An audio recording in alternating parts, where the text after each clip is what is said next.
I've seen a lot of discussion videos about Blue Eyes White Dragon in terms of the anime and in terms of casual Yu-Gi-Oh, but one of the things that I feel has been missing on YouTube is the competitive history of Blue Eyes White Dragon, because we all know this card is very iconic. We know that a lot of people like Blue Eyes White Dragon, and there's always been Blue Eyes White Dragon players, but how good has the card actually been in competitive Yu-Gi-Oh tournaments? I want to go over the main eras where Blue Eyes was actually being played in competitive strategies.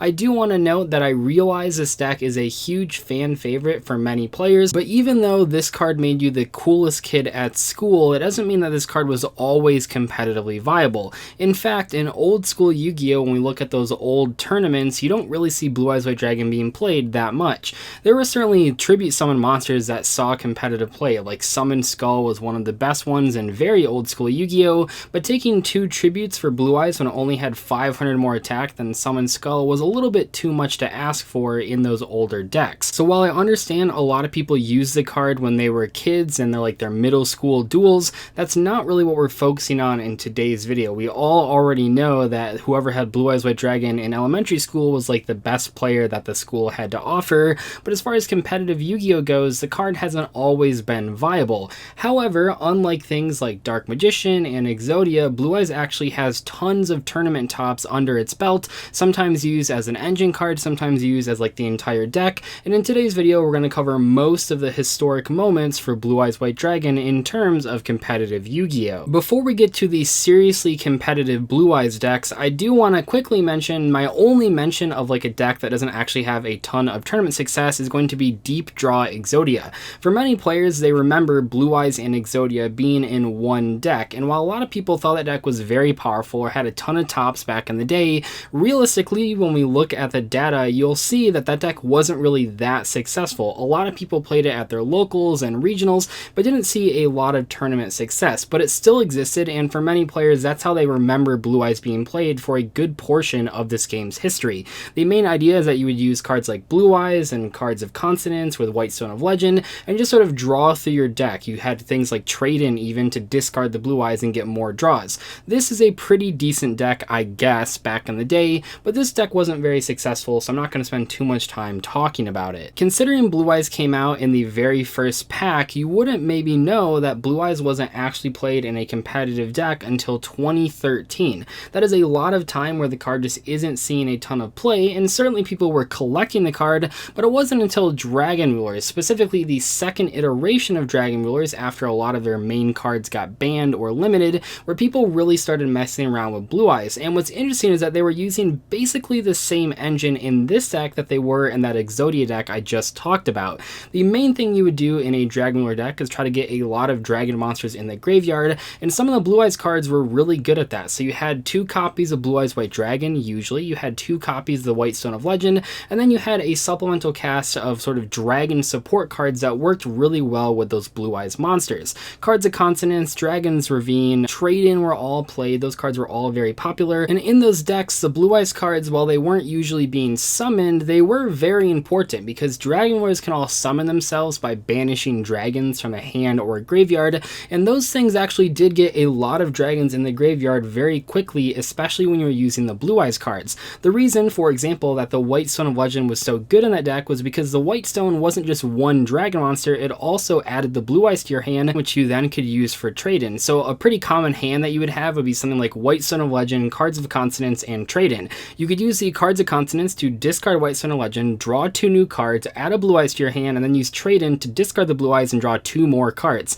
Now you've drawn 4 cards and you put 2 dragons in your graveyard that you can immediately banish for a powerful Dragon Ruler. This is probably the biggest time that Blue Eyes was used, for the first time at least, in Yu-Gi-Oh's history, and it really does go to show that just because the card wasn't being summoned doesn't mean it was necessarily bad, it actually was very, very helpful. And after that, the Dragon Rulers all got limited. So before, you had 12 total copies of Dragon Rulers in your deck that you were playing with the Blue Eyes engine, but then you only had 4 total copies, just 1 of each of the 4 Dragon Rulers, and you really had to add a bunch of filler to your deck to draw into them and make use of their effects. The Blue Eyes cards continued to be played in that new version of Dragon Rulers where they were all at 1 copy per deck, and you also had some new cards to play around with. The Mythic Rulers, for example, were an excellent way to tie in with those Blue Eyes cards, because not only did the Mythic Mythic Rulers help out the Dragon Rulers, you could search them with the Dragon Rulers banish effects, and they helped you perform Exceed summons. It was also important that Mythic Water Dragon was level 8, because in combination with the Blue Eyes monsters, you could now max out your copies of Trade-In to really draw for those limited Dragon Rulers.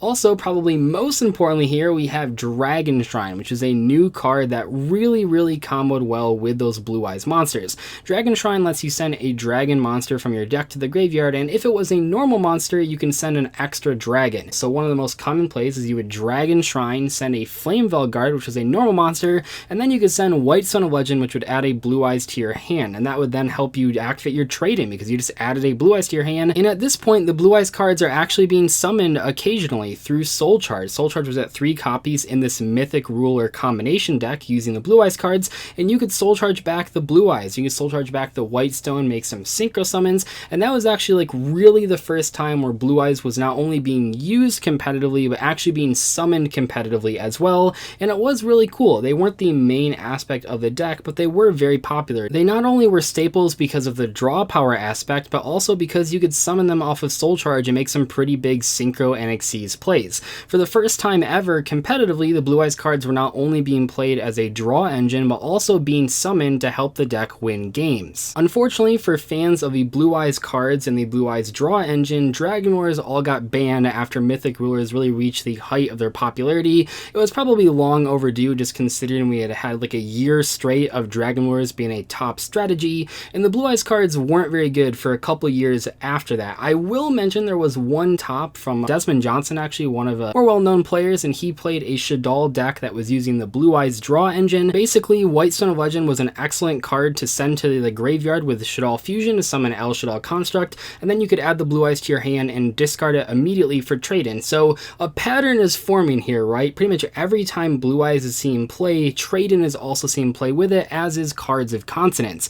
In many ways, Blue Eyes is sort of a means to an end, the means being it's just like a card you have to play, the end being to draw a lot of cards. In that Shaddoll deck, which like I said wasn't the most common variant of that strategy, it was pretty cool though. You had a lot of light and dark monsters because of the Blue Eyes engine, so you could summon a lot of chaos monsters like Chaos Sorcerer or Blackluster Soldier. People experimented with that version of Shaddolls, but overall it just didn't become the most common version of the deck, and especially when Soul Charge got limited, there wasn't a huge reason to play those cards. And then there was a 2-year period where Blue Eyes basically got 0 tops, but that doesn't mean they didn't get support, and they got some pretty important support, and for the most part, the stuff that I'm going to list right here was very powerful and eventually would be very competitive, but right when it came out, Blue Eyes wasn't quite good enough to see play. So the cards I'm talking about are things like Sage with Eyes of Blue, White Stone of Ancients, Dragon Spirit of White, the Melody of Awakening Dragon, and Return of the Dragon Lords. So don't get me wrong, these cards are all very good and they would become staples in the competitive version of Blue Eyes,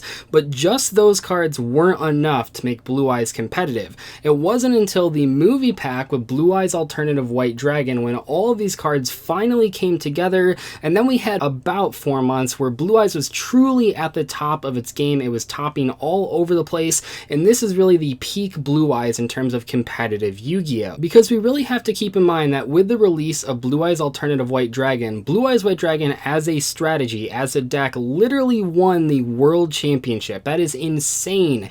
Blue Eyes White Dragon finally was like the best deck. Can you believe that? It only took 15 years almost for Blue Eyes White Dragon to finally be the best deck, and it all really started with just a level 8 normal monster, but all this support was really cool to me, especially because for the first time, you're not just using Blue Eyes White Dragon as a draw engine to make bigger combos happen with better cards. No, in fact, you're summoning Blue Eyes White Dragon multiple times every single duel to do tons of damage to your opponent. You're using Blue Eyes Synchro monsters, Xyz monsters, all sorts of crazy cards in this big Blue Eyes deck, and it finally happened, and this is really where a lot of players start playing Blue Eyes. It is the most popular deck for several months.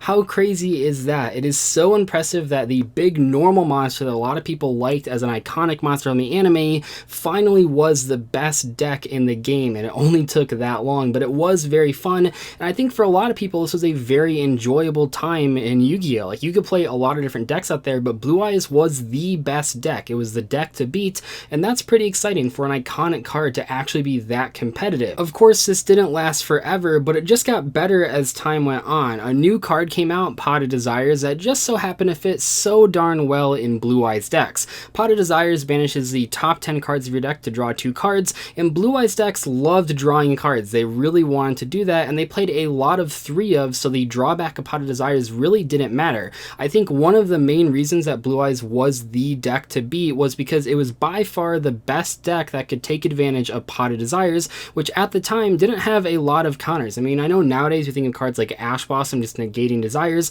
but Ash Blossom wouldn't be out for like another 6 months when Pot of Desires first came out, so you didn't have to worry about it ever getting negated. Also keep in mind that the Blue Eyes deck commonly played things like Amorphage Goliath and Arcbrave Dragon, both of which you could send to the graveyard with Dark Matter Dragon, a card that you could make off of a rank 8 monster and put it on top of that. There was a lot of cool tech going around in the Blue Eyes deck, and it just goes to show that the Blue Eyes deck is very good because it has such a strong base of draw spells that you can play a lot of tech options and consistently draw into them. And while Blue Eyes didn't stay at the top of the game forever, just like 3 or 4 months, it still saw some experimentation as a rogue deck a couple months after it fell out of favor. For example, the Invoked variant is probably one of my favorites just overall. You would use ALEISTER the Invoker and Invocation and Magical Meltdown, and you use all those cards in combination with most of the Blue Eyes cards that you already saw getting played, and then you would summon Invoked Makaba, which was a very strong fusion monster that a lot of players could actually take advantage of in those Blue Eyes decks. And while that deck wasn't the best deck and wasn't even the most popular rogue deck, it still could put out some pretty frightening board with fusion monsters and synchro monsters and Xyz monsters,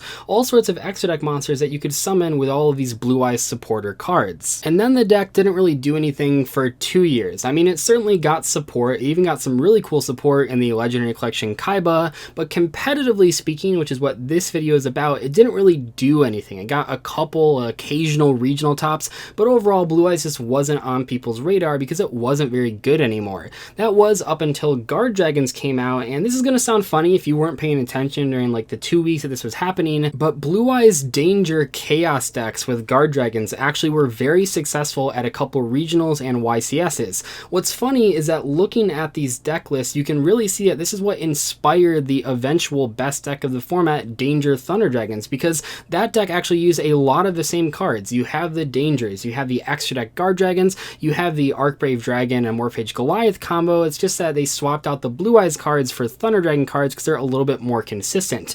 At the end of the day, this deck was very cool. It could perform some insanely powerful boards, pretty much the boards that you came to expect with Danger Thunder Dragon, except that that deck ended with Thunder Dragon Colossus on top of all the regular Guard Dragon combo stuff. And as has been the common theme with almost all the decks we've talked about using Blue Eyes, a big part of the reason that this deck was even kind of viable was because Alternative White Dragon was level 8, and because the Melody of Awakening Dragon was insane, and also it played Dragon Shrine and Return of the Dragon Lords in combination with a bunch of level 8 danger monsters. Bigfoot, Ogopogo, and Thunderbird all made appearances to do crazy combos using Blue Eyes cards and Guard Dragons, and it was really cool. Even if this didn't become the most popular deck using Dangers and Guard Dragons because Thunder Dragons overtook it, this is really where like a lot of people started thinking about, well, how can I make this even better? Unfortunately for Blue Eyes fans, the way to make it even better was to cut the Blue Eyes cards, but it really was like the beginnings of what eventually would become one of the best decks of the format. And that leads us up to right now, and unfortunately, like I said, this deck isn't really played anymore, but more importantly, Dark Matter Dragon is currently banned,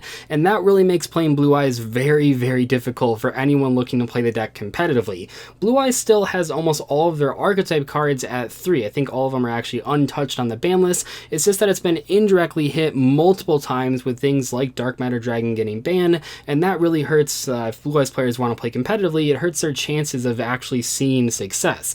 I think Blue Eyes will eventually see competitive play again. I mean, we only just saw competitive play a few months ago, and it is an iconic card. It's a card that Konami gives a ton of support to, and I think that if you've learned anything from this video, it's that the Blue Eyes deck is going to have a really good backbone full of draw spells and powerful level 8 monsters, so if that ever is needed in a competitive deck or in a competitive format, you can expect the Blue Eyes cards to at the very least be experimented with. Anyway though, hope you guys enjoyed this history lesson on all the times that Blue Eyes has been played in a competitive Yu-Gi-Oh deck. I hope you guys enjoyed it. I know it's a little bit different from a lot of the other Blue Eyes discussions out there. I didn't talk about the anime or more casual versions of the deck, but I think for an iconic card like Blue Eyes White Dragon to see so much competitive play, it's really worth making an entire video about just those competitive successes. I'll see you guys later though. Thank you so much for watching. Goodbye.